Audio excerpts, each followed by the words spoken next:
হে মুসলমান, তুমি কি লক্ষ্য করো না, একদিকে কাবায় মানুষ সেজদায় লুটিয়ে পড়তেছে, অন্যদিকে ভারতে, পাকিস্তানে, সুদানে, রোহিঙ্গা, আফগানিস্তান, বিভিন্ন জায়গায় মুসলমানদের রক্তপাত ঘটাচ্ছে।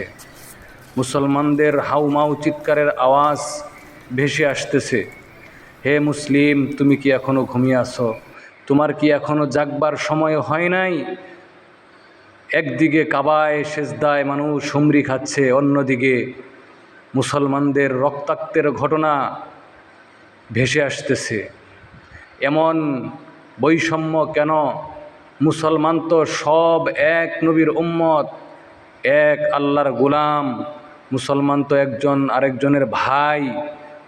একজন মুসলমান যদি আঘাত পায়, কষ্ট পায়, অপর মুসলমান যদিও সে দূরত্বে থাকে, 100 mile 200 mile, Bharat, India, Pakistan, Japan, Nepal, America, সবাই তো কষ্ট পাওয়ার কথা ছিল, অন্তরটা ফেটে চৌচির হওয়ার কথা ছিল।